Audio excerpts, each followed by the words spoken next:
Rádio Brasil Espírita pertence ao primeiro sistema de comunicação espírita do estado de Alagoas. Nova Fraternidade. Acesse www.radiobrasilespírita.com.br.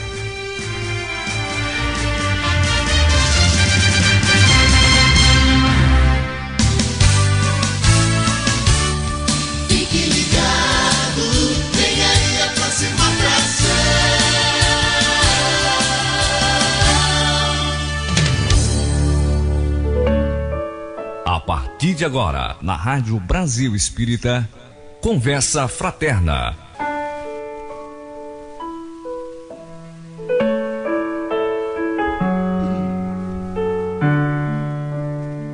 Divanildo Pedro. Boa tarde, amigos ouvintes da Rádio Brasil Espírita. Boa tarde, meu companheiro, meu chefinho, Márcio Eduardo. E boa tarde a nossa convidada especialíssima, doutora Delza Gitaí, que mais uma vez nos honra com a sua presença nessa rádio, né?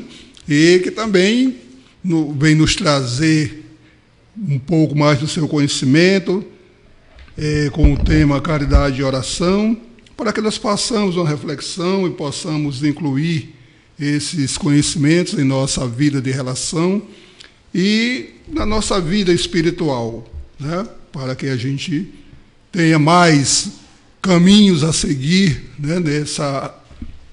nessa meta que nos propomos, né? A atingir ao sermos criados por Deus. Nós estamos, entre aspas, tirando as férias de nosso companheiro Leone Soares, titular do programa, porque não podemos dizer que vamos substituí-lo. É evidente que ele tem as suas características, nós temos as nossas. Nós estamos muito honrados com o convite que nos foi feito pelo Márcio e também por ele. E a nossa perspectiva de que estejamos durante essa 1 hora de programa juntos, todos nós envolvidos no conhecimento, no desejo de mutuamente nos ajudarmos. E para isso nós contamos com a presença de vocês, através das perguntas que sejam feitas, e também através de algum acréscimo de conhecimento que vocês tenham e possam disponibilizar para nós que estamos fazendo esse programa. Nós vamos passar para a nossa companheira Delza Gitaí, para que ela possa cumprimentar a todos que estão nos dando a honra e o prazer da sintonia. Boa tarde a todos, nesse começo de ano. É muito bom nós conversarmos francamente sobre um tema tão importante, que é a união entre caridade e oração. Boa tarde, meu querido Márcio, boa tarde, Divanildo Pedro. Muito obrigado, você, Divanildo, já fez um gesto generoso de caridade ao me saudar com tanta, né, doçura. E aqui estamos para conversar, né, para trocar ideias, para aprendermos juntos, que uma das maravilhas da doutrina espírita é nos dizer sempre, nos colocar sempre em vigilância que nós somos, ao mesmo tempo, alunos e professores, né? Como professores, nós passamos as nossas ideias, mas exatamente como deve ser um mestre. Mestre é aquele que aprende enquanto ensina. Portanto, todas as colocações, as indagações, as contribuições serão muito bem-vindas. E nós vamos dialogar. Se houver, inclusive, alguma outra questão que queira ser colocada, independente da temática, aqui estamos abertos para nos dispor, né, dentro da nossa possibilidade, o que os ouvintes, os internautas, né, forem colocando. Sejam vocês muito bem-vindos e eu espero que a tarde de hoje seja uma tarde luminosa e que nos ilumine a todos mais uma vez. E como o nosso tema passa pela oração, vamos nos harmonizar um pouco com a divindade. Convido a todos a, neste momento, nos acalmarmos, calarmos o nosso interior, para que possamos perceber e receber as bênçãos derramadas pelo mais alto sobre nós, pedindo a Jesus, o Mestre incondicional, para que possa, neste momento, abençoar esse recinto. Abençoar o recinto doméstico de cada um de nós.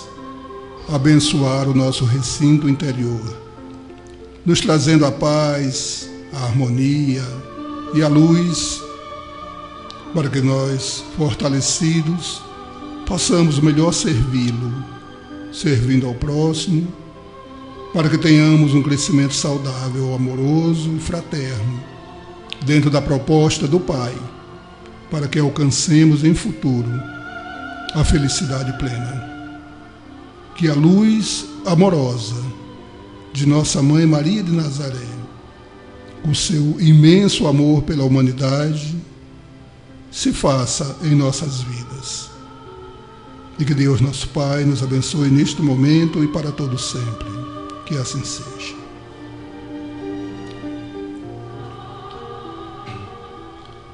Nós queremos abraçar, os nossos ouvintes, a todos, mas em particular a nossa querida e amorosa Branquinha, que temos um carinho muito especial e amoroso. E a Cláudia Galenbeck, nossa filhota lá em São Paulo, lá em Campinas, a nossa querida Estela Rosa, que está recebendo os seus visitantes, a sua irmã, inclusive o seu cunhado regressa hoje, mas com a promessa de voltar a nós, a nossa querida Nice, lá no Santo Eduardo, a Lourdinha, no Centro Espírita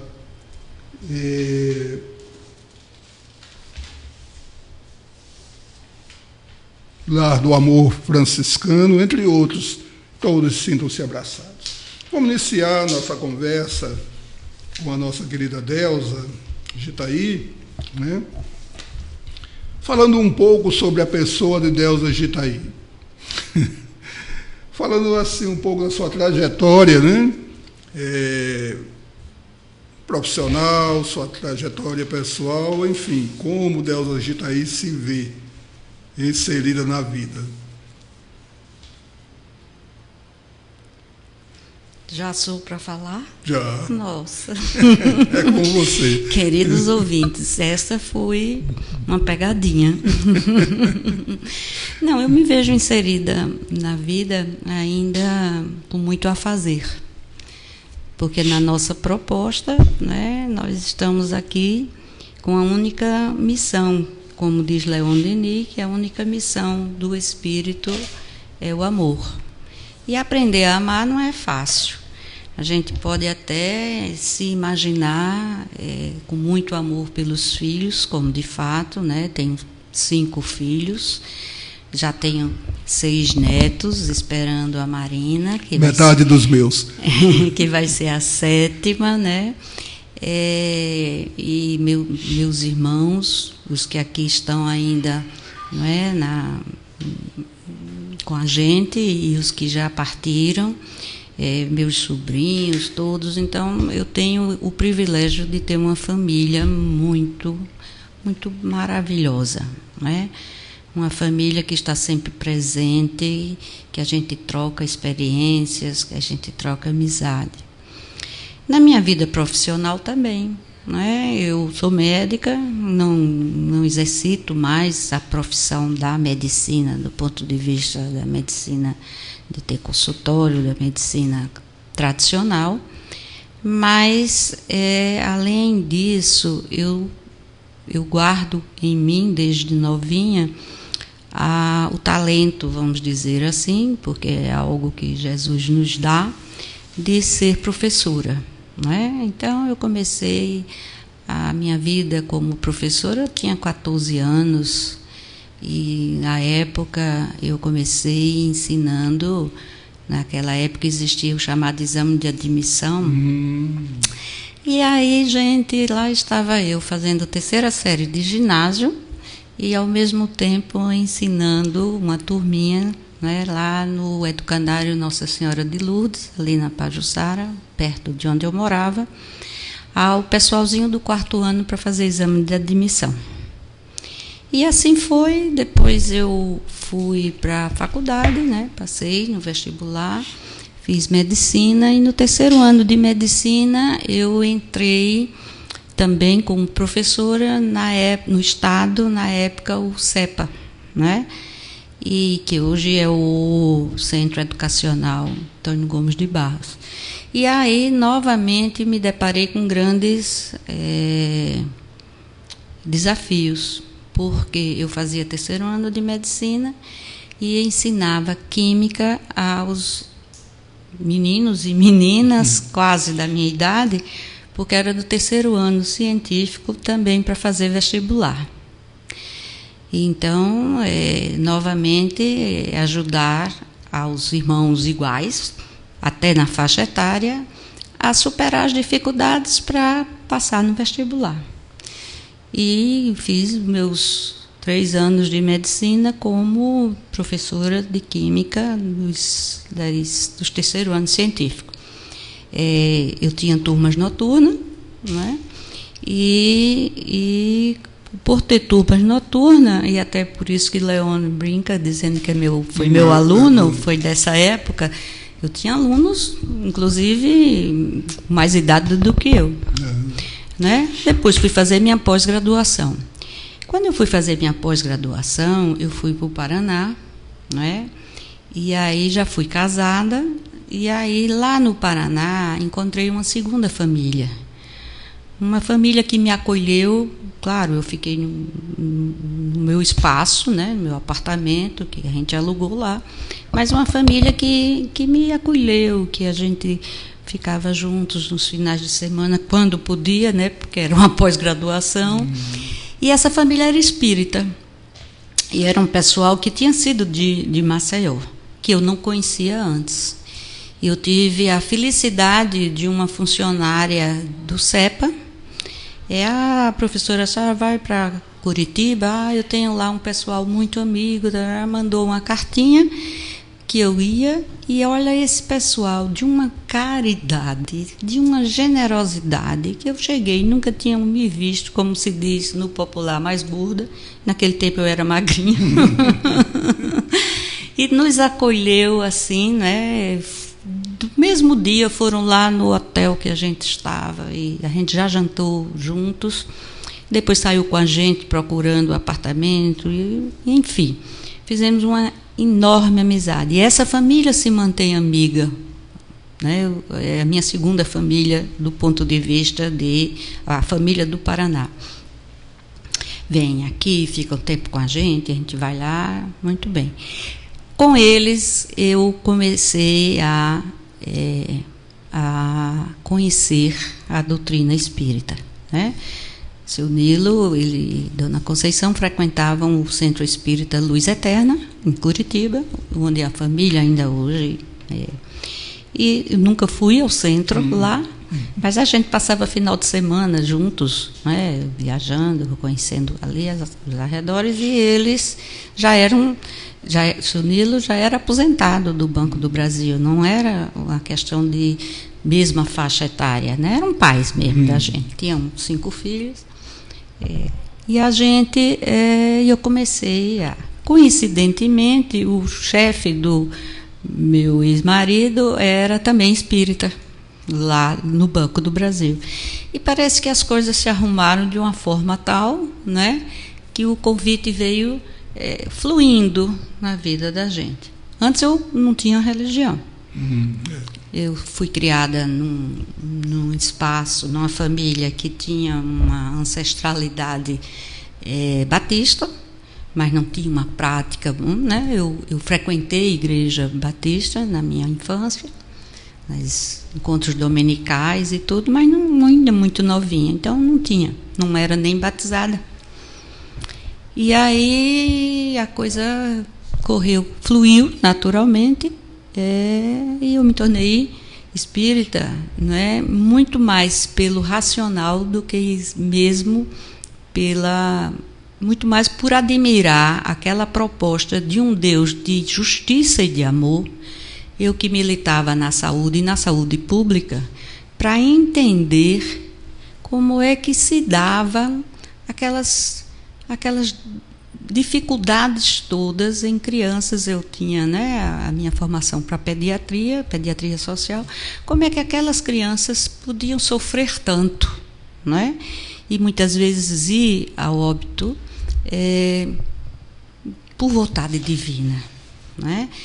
E isso para mim era sempre um questionamento muito grande. Eu desejava acreditar e amar este pai, né? Mas ao mesmo tempo não entendia muito essa lógica da, vamos dizer, entre aspas, de uma injustiça, né? Porque por melhor que alguém fosse, ainda estava muito diferente do ponto de vista de se aproximar da referência que era Jesus. Mas aí eu fui entendendo e fui entendendo pelo lado de compreender essa justiça, essa amorosidade, essa paciência divina, através das oportunidades que ele nos oferece de vir reaprender o que não aprendemos ainda, que é o processo que eu chamo de processo pedagógico de Deus, que é o processo da reencarnação. Então, em sendo espiritualista, portanto, em acreditando que há não só a matéria, que eu não, ao morrer eu não desapareço, mas há algo que me anima e que é matéria também, mas o que é energia também, mas menos condensada, eu compreendi que, bom, se eu sobrevivo, se eu sou imortal, alguma coisa eu tenho que fazer nessa imortalidade. Se nós imaginamos que todo o relato divino é o relato de trabalho, né? Deus trabalhou no primeiro dia, no segundo dia, no terceiro dia, o relato simbólico da Gênese. Como é que eu, que sou imortal, vou ficar, né, fazendo nada por toda a imortalidade? Seja aqui, ali ou alhures, isso não interessa.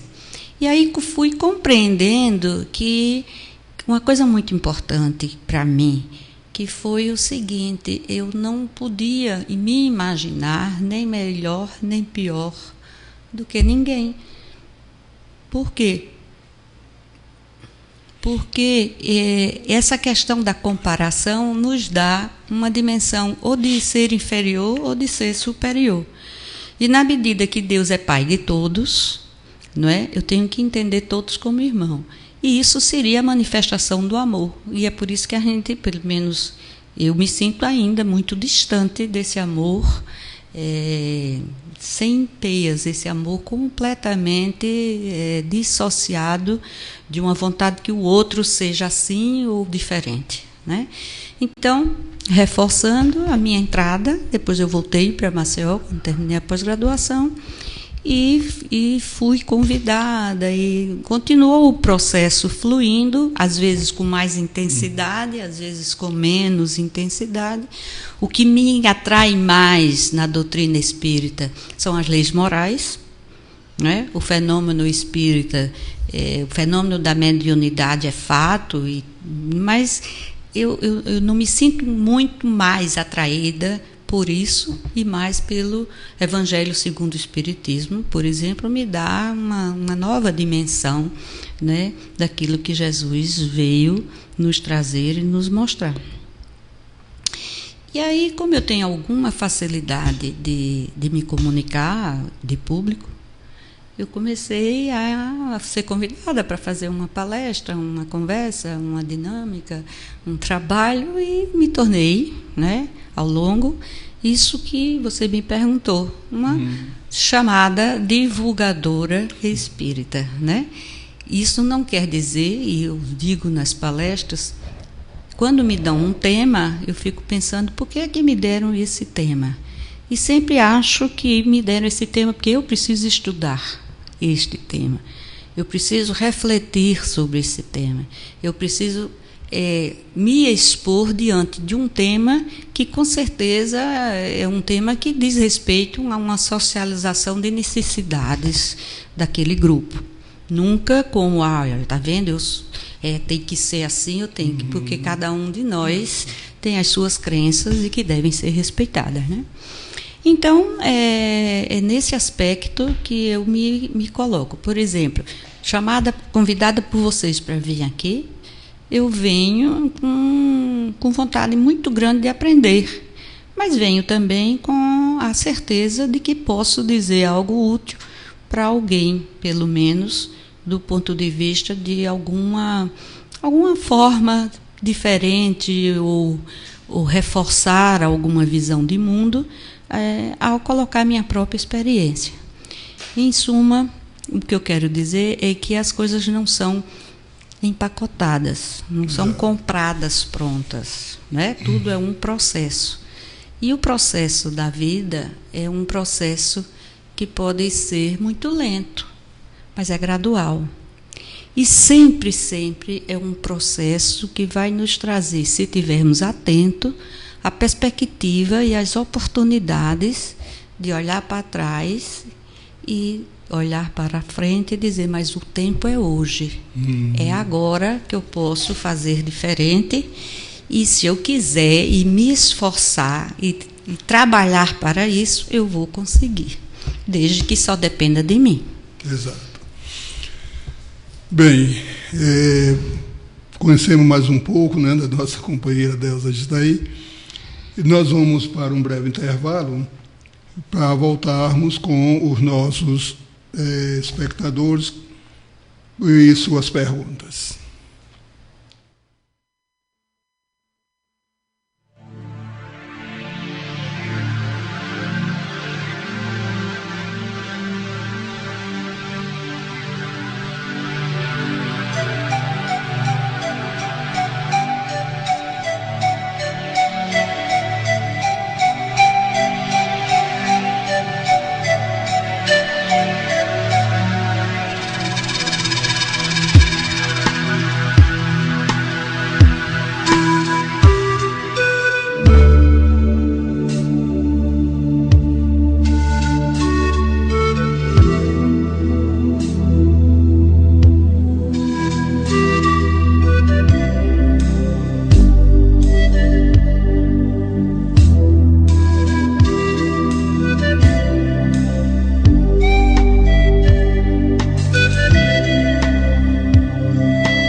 Divanildo Pedro.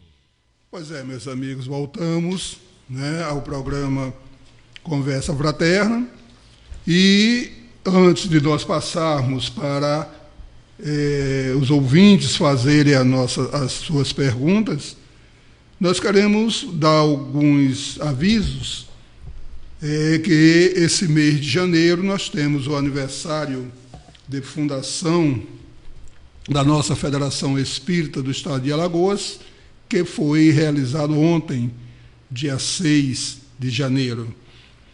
Porém, a comemoração desse aniversário será na próxima sexta-feira, dia 9, com o seminário Doutrina Espírita, Instrumento para a Evolução do Espírito, com a nossa companheira Sônia Arruda. Esse seminário será realizado na própria Federação Espírita do Estado de Alagoas, a partir das 16 horas dessa próxima sexta-feira. Então, todos estão convidados. Teremos essa palestra com a Sônia Arruda e teremos a confraternização em seguida, né? Um momento muito interessante para o movimento espírita do Estado de Alagoas. Mas também, nesse mês de janeiro, nós temos o aniversário da Casa Espírita mais antiga do Estado de Alagoas também, o Centro Espírita Alagoano Melo Maia, aonde a Federação Espírita nasceu, né?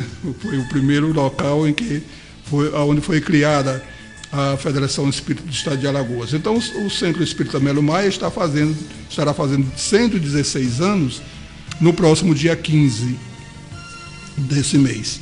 Porém, também a comemoração será no dia 19, porque é o dia da doutrinária daquela casa. Então, no dia 19, que é uma segunda-feira, a partir das 19 horas, nós teremos uma palestra com o presidente da casa, nosso companheiro Fernando Caldas, e em seguida teremos também a nossa confraternização. Todos também estão convidados. Então nós vamos para o nosso tema caridade e oração. Os nossos amigos estão todos convidados a partir de agora a fazer as suas perguntas. Márcio Eduardo. Bom, temos como a primeira pergunta a nossa irmã, nossa companheira Lidiane, aqui de Maceió, que pergunta: como praticar a caridade se ainda esta caridade não entrou na gente? Tipo, o Cristo ainda não foi aceito em nossos corações. Como ajudar o próximo? Delza. Uma pergunta bastante instigante. Primeiro, a gente precisava pensar um pouquinho em duas coisas, Lidiane. Primeiro, o que é caridade? Não é? O que é caridade? Nós não estamos falando de caridade como assistencialismo. Pode ser também. E pode ser até uma porta de entrada, um começo. Nós estamos falando de caridade como atos e pensamentos capazes de fazer com que a gente tenha uma boa convivência, por exemplo. E isso restringindo a caridade ao seu menor quadro de conhecimento. No Livro dos Espíritos se fala em caridade centrada num tripé, não é? Que é benevolência, indulgência e perdão. A vinda de Cristo e toda a história de Cristo entre nós, para os cristãos, é uma referência de como trilhar um caminho que tem como base o amor. Então, como é que a gente pode saber se Jesus está ou não no nosso coração? Primeiro, é difícil da gente saber se ele está no nosso coração somente pelo racional. Somente, será que eu acredito ou não no Cristo? No entanto, na parábola do bom samaritano, ficou bem claro que, independente do que você acredita, você pode olhar o próximo de uma forma que o atenda como gostaria que fosse atendido. A gente lê a parábola do bom samaritano e fica imaginando só de alguém que fez alguma coisa pelo outro e, portanto, identificou quem era o próximo. Mas aquele que identificou quem era o próximo, ele se sensibilizou com a dificuldade do outro. E isto já é ter a centelha do amor no coração. Cristo é uma referência. Muito bem. Antes de Cristo, toda a população, todos os povos que viveram antes de Cristo, eles não tinham como praticar a caridade? 1/3 da população do planeta não é cristã. Não é? Eles não praticam a caridade. Então, Cristo, para o Ocidente, principalmente, e para nós que pretendemos ser cristãos, é a nossa referência para a prática da caridade. Mas não é exclusivamente por acreditar em Cristo que a gente pode tratar a questão de todas as formas, de modo que a gente possa se tornar melhor, se tornar um homem de bem. O que seria isso? Seria, por exemplo, você olhar o outro, se relacionar o outro, respeitando-o, considerando que o outro é diferente de você e, graças a Deus, é diferente.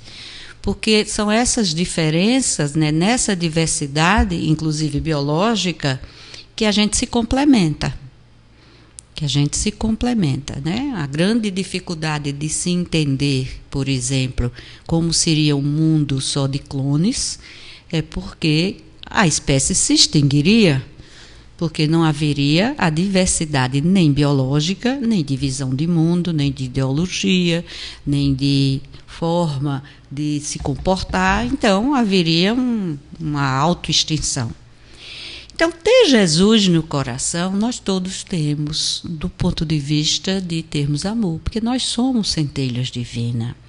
Nós somos filhos de Deus, mesmo que a gente não saiba, mesmo que a gente não entenda isso, mesmo que a gente não queira entender.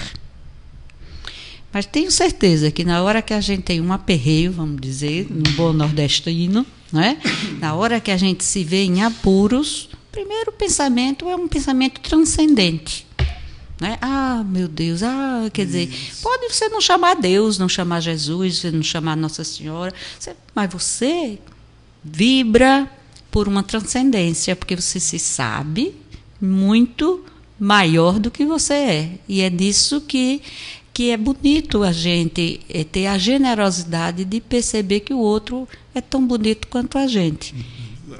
E aí, minha irmã, é ótimo que a gente pratique a caridade com o esforço próprio. Mas, a despeito disso, a gente tem a obrigação, o dever, e principalmente o germe, né, de enxergar o outro como o outro é.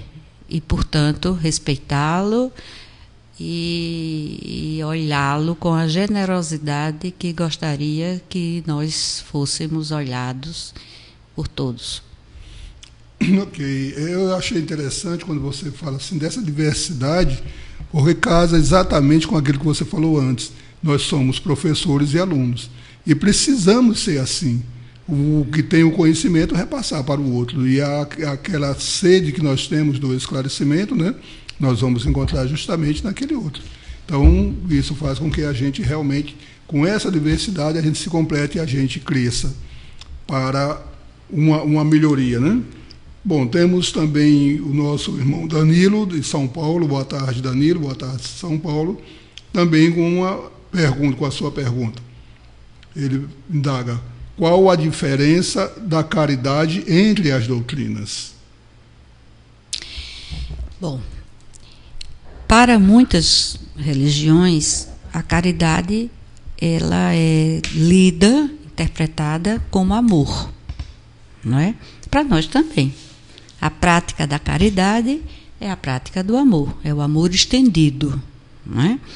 Eu não conheço todas as religiões para entender. Eu conheço o seguinte, que toda religião, ou toda doutrina, ou toda crença que leve a pessoa a fazer o bem, essa crença, essa doutrina, essa religião, ela tem como base o amor. E, portanto, tem como base isso que nós falamos antes, que está lá no Livro dos Espíritos, conceituando caridade. Benevolência, indulgência e perdão. Não é? Então, a partir dessa base, então, eu posso... uma das belezas da doutrina espírita é entender que cada um de nós está num processo evolutivo, estamos num momento diferente. Isso não quer dizer que alguém, por professar essa ou aquela doutrina, ou essa ou aquela crença, ou essa ou aquela religião, é melhor ou pior, está em estágios diferentes, evolutivos, e que se essa doutrina, essa religião, essa crença, ela levar à prática do bem, essa, com certeza, é a que faz com que o homem caminhe se transformando para melhor. Porque o processo de se tornar melhor é um processo que independe de qualquer que seja a crença que você tenha. Pode ser até que você esteja encarnado nesse momento, precisando aprender um outro corpo de doutrina para poder abrir mais a sua visão de mundo e poder enxergar melhor o outro nas suas crenças, porque você, por exemplo, pode ser um fanático.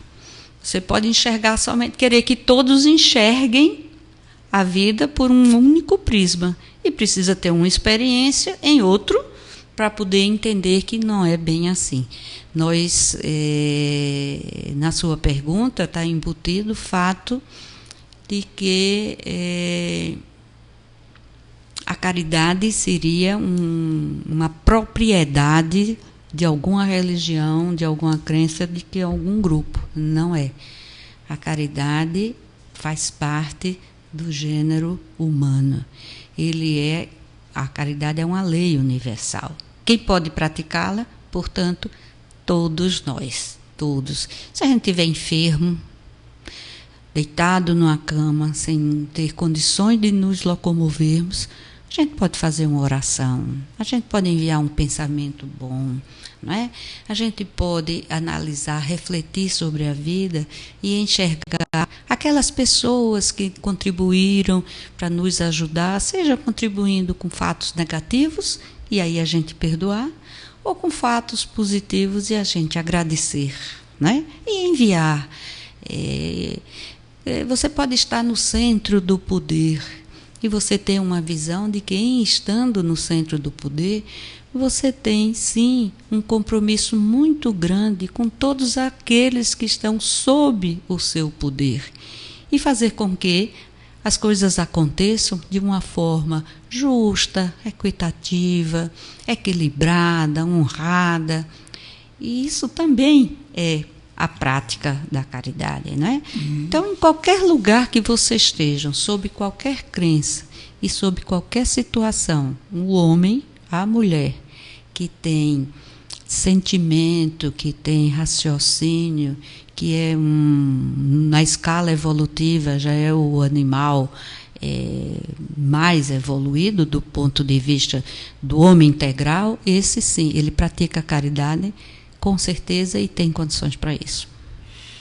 Muito bem, nós vamos para a nossa próxima pergunta, que vem do Recife, da nossa querida amiga Sandra, que já faz parte, né, da rede. E a Sandra pergunta: a oração é o meio mais eficaz de caridade ou é o mais econômico? Pois esse não custa nada. Muito bem. Sandra, gostei da da questão econômica da oração. Eu poderia dizer assim, que a oração, eu costumo dizer que a oração é coração. Né? Oração não são palavras, oração é coração. Evidentemente que se você faz uma oração com todo o sentimento de elevação, de transcendência, de fé, não é? Ela chega mais rápido, porque o pensamento é um átomo de segundo, então ela chega com certeza mais rápido. As vibrações que o pensamento desloca são de uma rapidez tal que muitas vezes a gente, ao orar por uma pessoa, quantas vezes a gente recebe mensagens ou pedidos, né? Ore por mim, eu estou precisando. E a gente para naquele momento e faz uma oração, depois, às vezes até por uma mensagem, né? A gente passa a mensagem, depois a pessoa diz, mas você me mandou a mensagem que eu estava precisando ler. Deve acontecer com muita gente isso. Então a oração, claro, é mais rápida. Se é mais econômica, porque pode até ter alguma crença que cobre por fazer orações, não sei, não é? Cobre por orar pelos mortos ou orar para isso, eu não sei. Na doutrina espírita não se cobra nada, né? Inclusive existe uma forma de oração que é a fluidificação da água e o passe, né, espírita, e o passe magnético, que é uma forma maravilhosa de reequilibrar, né, as pessoas, de reequilibrar desde que a pessoa queira receber. Por outro lado, o simples momento, a simples questão de a gente parar, né, refletir sobre si mesmo, entrar em sintonia, né, com o universo, com o cosmos, em sintonia com tudo que é de vibrações, vamos dizer, de vibrações positivas, né, de pedir mesmo a Deus, de pedir a Jesus. Tem umas pessoas que dizem, Maria passa na frente, não é? É uma forma de dizer, pô, eu estou precisando. E nesse nosso mundo capitalista, e nesse nosso mundo de pessoas muito onipotentes, é muito difícil pedir, não é? As pessoas não se sentem à vontade por pedir. Não sei se você já teve essa percepção, Sandra, que as pessoas se tornaram autossuficientes, onipotentes, faz tudo, não precisa de ninguém, é com o meu próprio, né? E pedir já é um ato de humildade.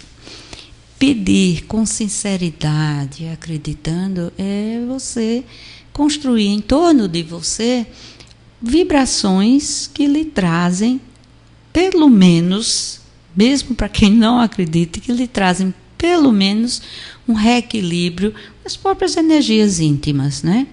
Um processo interessante é o da meditação, que a gente não tem muito, o pessoal do Oriente faz muito, né? Então, a meditação, você para, você respira, você se recompõe, não é? Você relaxa e você passa, então, a se comunicar com o seu eu interior, que é o seu eu divino, né? O reino de Deus está dentro de nós. E a gente colocar esse reino de Deus numa expressão de sintonia, de harmonia, é maravilhoso. Então, não sei se eu respondi a sua pergunta, mas não acredito, assim, na conta débito e crédito, né, da oração, não sei. Mas é uma questão que, claro, que eu tinha até trazido aqui do livro do Ramiro Bastos, Lindo Casos do Chico Xavier, cujo título é esse da nossa palestra, A Caridade e a Oração. Eu recomendo que você leia esse capítulo, o livro Lindos Casos do Chico Xavier, do Ramiro Gama, Caridade e a Oração. Sandra, só uma coisinha, viu? Eu acredito que quando a gente se predispõe, né, a já fazermos uma prece, fazermos uma oração por alguém necessitado, já esse despertar já custa alguma coisa. É difícil, Sandra, principalmente se a pessoa não for da nossa relação íntima, não for daquelas pessoas que a gente ama muito, que a gente gosta muito, que está no dia a dia conosco. Nós passarmos e vermos alguém, né, em sofrimento e pararmos para solicitar da divindade ou dos nossos companheiros superiores, né, que intercedam por aquela criatura, já não é tão assim de graça, não. Quando a gente já tem, já está inteirado de que isso faz bem a nós próprios, principalmente, fica mais fácil. Mas vamos adiante, porque nós temos agora a nossa querida amiga Anete, de Palmeira dos Índios, que ela também nos traz a sua pergunta. Obrigado, Anete, obrigado, Palmeira dos Índios, boa tarde para vocês. Ela diz o seguinte: sou evangélica, admiro muito o Espiritismo, mas pergunto, na parte do assistencialismo, por que depois de dar aos necessitados a assistência, não dar continuidade aos mesmos assistidos? A Anete, de Palmeira dos Índios.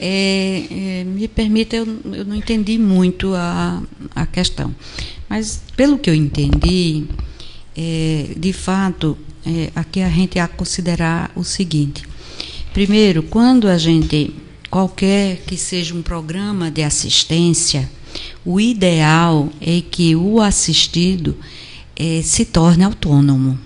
O assistido se liberte da necessidade de estar sendo assistido. Isso do ponto de vista material. Então, qualquer programa, né, de assistência, ele deve ter como fundamento a promoção humana, né? Então, você, por exemplo, aqui, a gente está agora no momento do Bolsa Família, né? O ideal é que as famílias assistidas, né, para e passo a receber a gratificação financeira da Bolsa, receba também oportunidades de geração de renda, de trabalho, de educação, de se reconstruir diante da vida, e isso é promoção humana, né? Citando o velho da música, como é Luiz Gonzaga, não é? Quer dizer, não vamos fazer com que a pessoa se torne eternamente ligado a gente pensando até que está sendo, vamos dizer, sendo espírita porque está tomando sopa ou porque está sendo assistido. Não é por aí.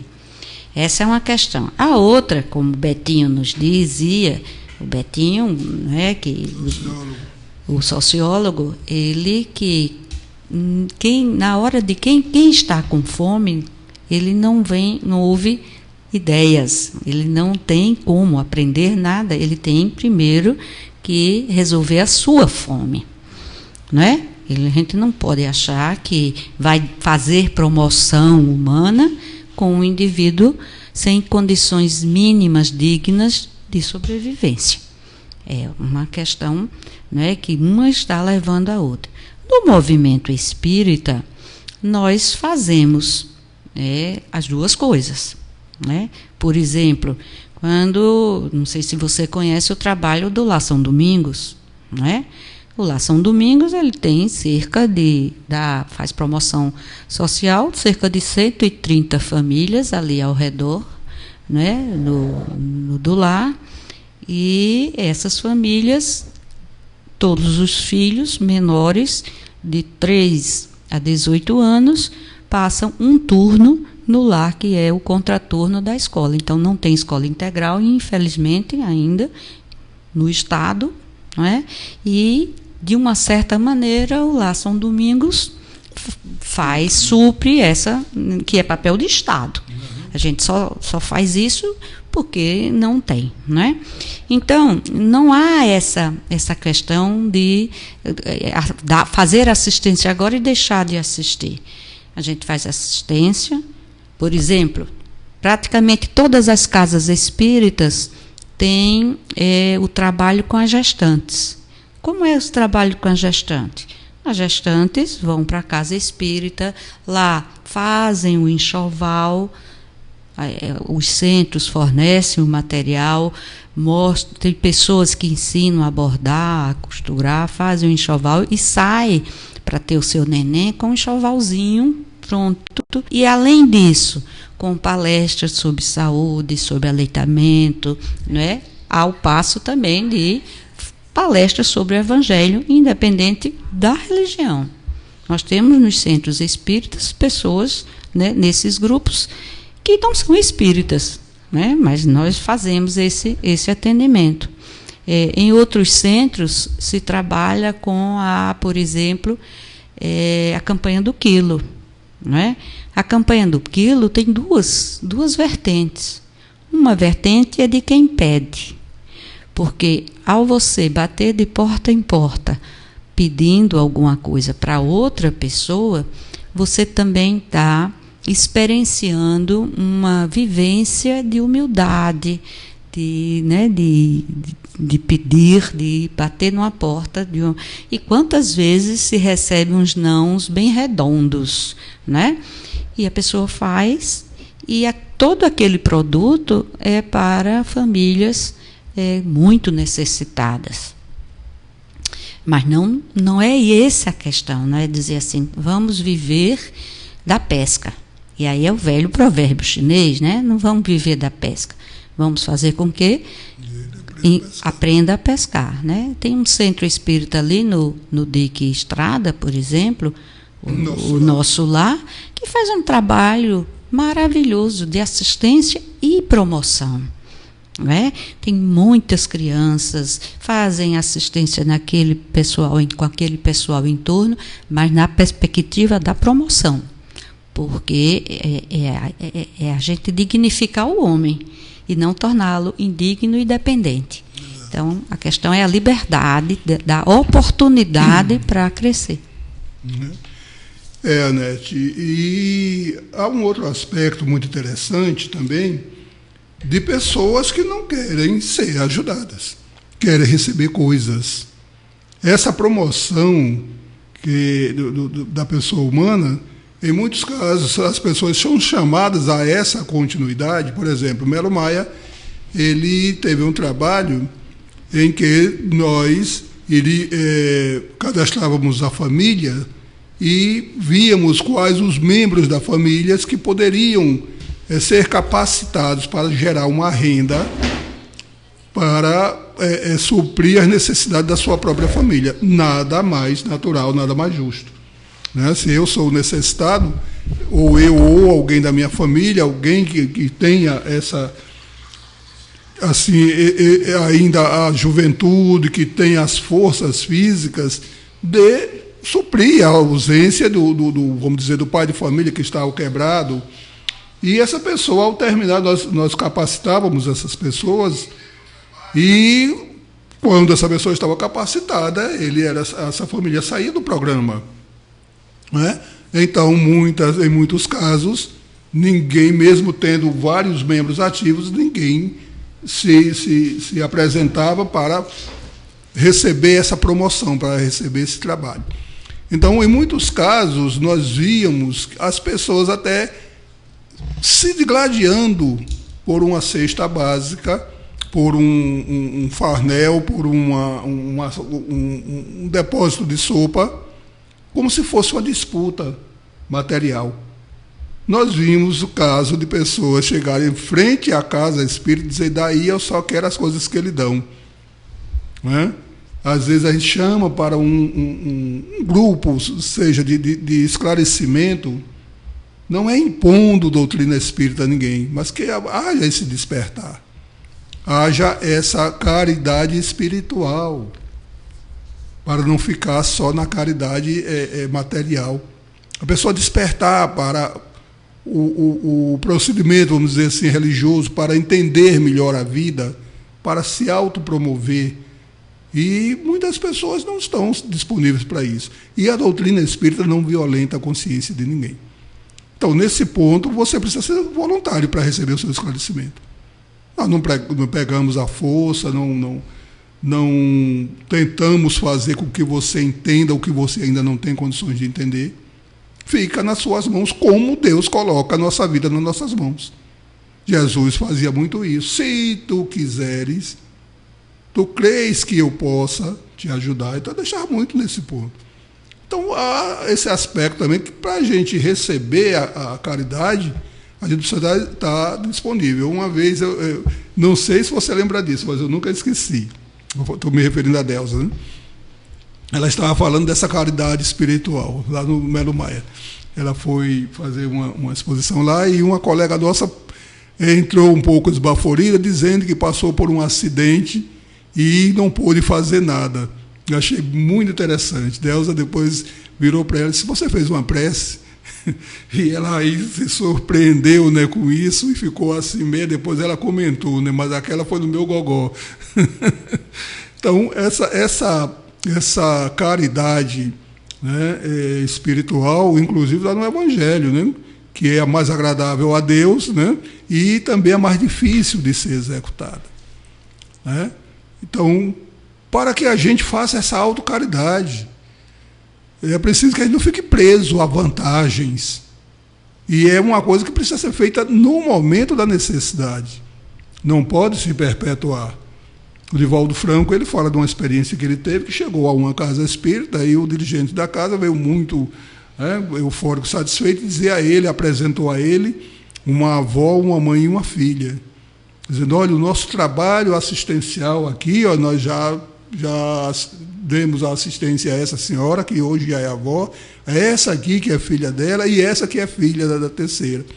E Divaldo disse assim: parabéns, vocês mantiveram 3 gerações na miséria.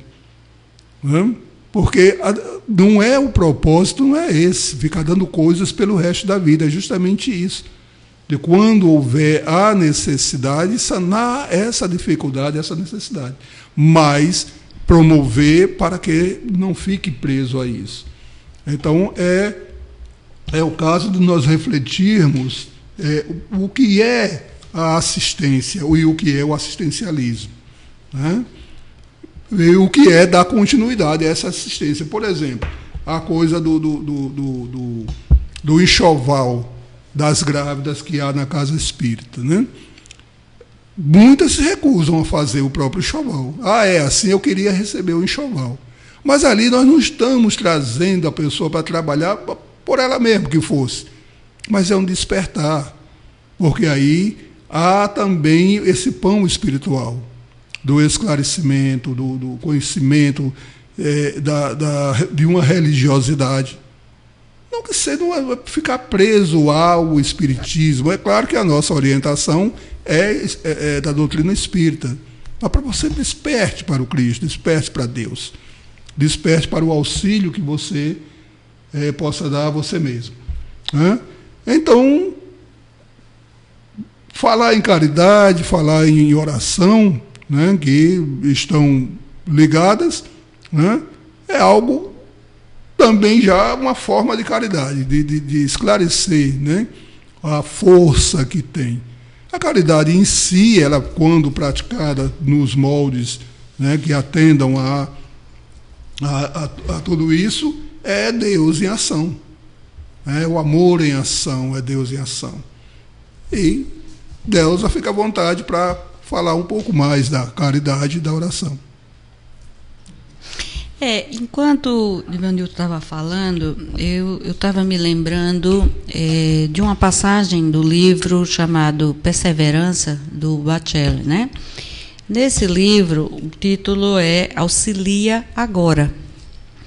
Então, o livro narra, mais ou menos assim, que Jesus e Simão iam caminhando numa estrada, como sempre faziam, né, de um lugarejo a outro, e um leproso, Jesus ia mais à frente, Pedro ia um pouco mais atrás, e um leproso pediu a Pedro uma comida, pediu: me ajuda, eu estou com fome, me ajuda. E o Pedro tinha muito o que fazer com Jesus no outro lugar para onde iam, disse: olha, na volta eu dou. Agora eu estou com pressa, porque eu tenho alguma coisa a fazer, E seguiu. Jesus parou, disse: Pedro, vai andando, vem cá. Aí conversou com Pedro: Pedro, auxilia agora. É agora que ele está precisando, né? Você não deixe para depois. E aí Pedro volta e tira do farnel dele um pão e dá ao leproso, e aí segue viagem com Jesus. Vamos lá, isso eu estou narrando, né, a história que está lá contada, auxilia agora o título. E quando chegaram, e quando voltaram do que estavam fazendo, aí tinha umas pessoas, né, mais ou menos naquele ponto onde houve o pedido do leproso, e as pessoas estavam cavando o chão para uma cova. E aí o Pedro olhou, e quem estava sendo enterrado? O leproso. Né? Era o leproso que tinha acabado de falecer, e o Pedro então ficou impressionado, né? E ficou muito feliz por ter auxiliado aquele leproso no momento que ele estava precisando. Ao redor ainda tinham restos do pão que ele tinha dado. Então, não vamos deixar para depois, né? Se há uma necessidade imediata, é ali que a gente tem que agir. Seja por uma prece, né? Que, como a gente falou anteriormente, é o meio mais rápido mesmo de a gente auxiliar, e independe de bens materiais. Há pessoas que dizem assim: quando eu ganhar na loteria, eu coloco um lar para órfãos, que não existe mais, né, pela LOAS, mas eu amparo as crianças, eu coloco um asilo para idosos, eu faço e aconteço. Então, na realidade, está esperando algo de fora para dentro para poder se tornar, por exemplo, um voluntário. Há tantas ONGs sérias, há tantos movimentos sérios aqui mesmo em Maceió. Ora, nós estamos morando, e não por acaso, numa cidade e num estado que está precisando muito. Está precisando de alfabetizadores, né? Está precisando de pessoas de todas as profissões, ou até sem profissão, de cuidadores de idosos, de cuidadores de pessoas com alguma deficiência física ou mental. E tem um número muito... É uma das capitais, Maceió, que tem o menor número de voluntários. As pessoas não se voluntariam para nada, ou para muito pouco. Não é? Quer dizer, a gente... tem pessoas que não sabem fazer nada, mas cantam muito bem. Não. Que maravilha, poderia muito bem, né? Tem pessoas que gostam de ler. Por que não vai ler? Lá no Lar São Francisco, tem lá 60 velhinhos desamparados, deixados pela família, muitos deles não recebem mais nenhuma visita. Vai visitar, chega lá, conversa com um, vai aprender tanto da vida, porque eles vão contar tanta história. Eu tenho um dos meus filhos que ia muito e ajudava lá um velhinho. Esse foi um período que eu mais aprendi com esse. Ele até já faleceu, foi com esse velhinho. Eu nem sei se eu já contei essa história aqui, mas esse meu filho me deu uma lição muito grande, e ele era muito novinho quando isso aconteceu. Esse velhinho, um deles, a quem ele mais se apegou, ele era diabético e teve que cortar as pernas. E aí ficou, né, muita dificuldade, porque não podia se movimentar para nada. E o meu filho estudava e tudo, só ia lá 1 ou 2 vezes por semana. Aí ele me pediu para comprar uma cadeira de rodas para esse. Isso faz muito tempo. Aqui a gente não tinha onde comprar uma cadeira de roda, ainda era no tempo, né, que se você quiser comprar alguma coisa, vá no Recife. Tinha até uma propaganda dizendo isso, né? Eu tinha um pessoal em Recife, pedi para comprar uma cadeira de roda lá, compraram e me mandaram, e minha gente, essa cadeira chegou final de novembro, mais ou menos, última semana de novembro. Quando chegou, olha, fulano, chegou a cadeira de roda que você pediu. Aí ele disse: que bom, mãe, vamos levar, eu vou levar nesse final de semana. Se não, já está tão perto de Natal, vamos deixar para dar no Natal. Imagina a minha colocação para o meu filho. Aí ele chegou assim: manhinha, mas ele está sem as duas pernas, ele está precisando da cadeira de roda, é agora. É no Natal. Não vamos esperar pelo Natal. Nossa, que lição! Foi naquele momento que, como se diz, a juventude diz, a ficha caiu, né? Quer dizer, eu estava esperando, se ele estava sem as pernas e já tinha a cadeira de roda na mão, por que não dá logo, né? Ele me deu essa lição que me serve sempre, eu gosto de vez em quando de contá-la.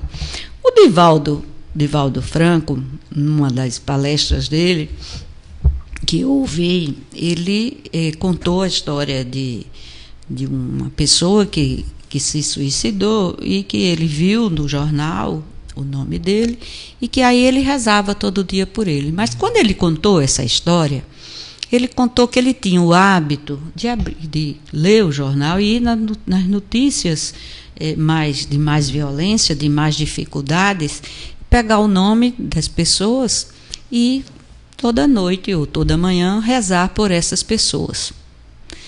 E ele ia fazendo isso e naturalmente, né? Quer dizer, para ele era uma coisa essencial por essas pessoas, sejam as vítimas, sejam os praticantes daqueles atos, né? E isso me marcou muito, não é? Porque, veja bem, que gratuidade de caridade, né? Você não conhecer, não saber quem é, a pessoa praticou um estupro, né? Então, os dois estão ali envolvidos, a vítima e o praticante, né? E a pessoa sentar e ter como proposta rezar por essas pessoas, não é? Quer dizer, tão fácil, mas tão difícil. Não é tão fácil, mas tão difícil. Quer dizer, quantas vezes a gente assistindo o noticiário ou lendo o jornal, a gente de imediato, sem vigilância, a gente entra na sintonia da violência, né? A gente ouve agora mesmo, hoje, né? Está havendo uma coisa séria, um atentado sério em Paris, né? E um atentado de cunho religioso, né? E o que é que a gente pensa? Esses terroristas, e eu vi hoje o vídeo, né? Meu Deus, a gente tem que ter muito cuidado, porque naquele momento a gente também está sendo violento, porque o pensamento é ação, não é? É onda em ação. Então, é preciso que a gente entenda que a oração se dá através do pensamento. E que a oração é o que nós temos dentro da gente que sai. Seja uma oração para agradecer, seja oração para pedir pelo outro, mas seja também qualquer pensamento que a gente envie que compactue com essa violência. Não sei se eu estou me fazendo entender. Pelo menos por mim está muito. Então é preciso que a gente, né, se coloque sempre como alguém que esteja em sintonia com a paz, em sintonia com uma dinâmica de harmonia e de equilíbrio entre as pessoas. Não somente por a gente mesmo, mas também por a gente. Né? Jesus é sábio, né? A sabedoria de Jesus é ao nos dizer amar a Deus, amar ao próximo como a si mesmo. Quer dizer, a gente tem que se reconhecer, que conhecer as nossas fragilidades, que entender que quando eu assino um manifesto que sou contra a pena de morte, eu tenho que ser contra a pena de morte em todas as circunstâncias, de todas as formas, e mesmo que seja em relação aos meus familiares, né? Ou qualquer que seja as circunstâncias. Então, se eu estou assistindo um noticiário que alguém comete um ato terrível, que eu digo, deveria morrer. Eu estou a favor da pena de morte, eu estou entrando numa sintonia de violência, então eu estou sendo incoerente. Eu estou pensando que eu estou já num nível de conhecimento, de respeito à vida do outro, não é? Como ela é. E um dia ele vai se depurar, vai evoluir a ponto de se tornar anjo, porque Jesus disse que não se perderá nenhuma ovelha do redil do meu Pai. Então, todos nós somos potencialidades divinas, todos nós somos filhos de Deus, e a missão de todos nós é o amor. A nossa destinação é o amor, não porque ele está lá fora, mas porque ele está dentro da gente. E a gente tem que expressar isso. Estamos longe disso, alguns mais perto, outros mais longe. Nós temos pessoas próximos de nós, aqui mesmo no Brasil, que nos deu essas referências. Nós temos um Chico Xavier, nós temos uma Irmã Dulce, por exemplo. Não é? Todos dois são exemplos de pessoas que não tinham bens materiais. Irmã Dulce ainda tinha algum, mas não foi através dos bens materiais, e desde novinhos que se dedicaram ao próximo, que se dedicaram contra todas as evidências da época. Irmã Dulce, com dificuldades inclusive familiares para desenvolver o trabalho dela, e Chico Xavier também. Todos dois não tiveram boa saúde física, todos dois moravam em cidades do Nordeste, portanto, com muitas necessidades, um em Minas Gerais, outro na Bahia, e todos dois nos deixaram um legado de caridade, de oração, né, de um sentimento que a gente admira, tem como referência e diz: um dia chego lá. Agora eu vou correr para chegar o mais cedo possível. Exatamente, esse é o principal, né? O principal é que a gente faça a parte da gente nesse sentido. Eu preciso correr, eu preciso me melhorar. Às vezes, quando a gente fala isso, as pessoas, não, é egoísmo. Não é. A gente vê as nossas necessidades e tentar supri-las, não é egoísmo de jeito nenhum. Vamos promover isso. Eu, em primeiro lugar, eu tenho que combater isso em mim, né, de uma forma veemente, para poder, com essa nova educação, eu poder passar adiante.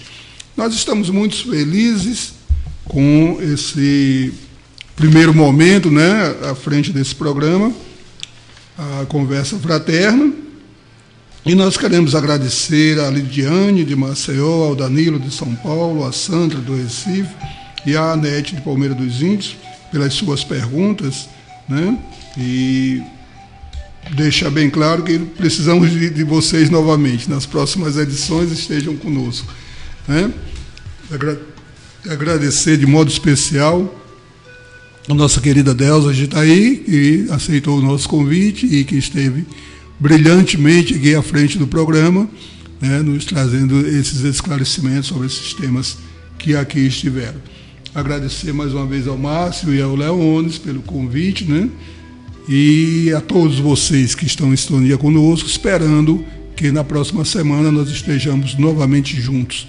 E também que continue assistindo a toda a programação da Rádio Brasil Espírita e trazendo suas dúvidas, suas necessidades para nós e nos auxiliando também nessa caminhada que estamos indo para os 20 mil acessos, não é isso, Márcio? Estamos caminhando para isso e só faz crescer, não é uma coisa da vaidade nossa, é do crescimento de todos nós, do conhecimento da doutrina dos Espíritos, do conhecimento um pouco mais de Jesus. Então, que nós possamos estar juntos na próxima semana, que Deus nos abençoe a todos, ao nosso lar, a nossa família, a nossa vida, e que Deus continue conosco para todos sempre.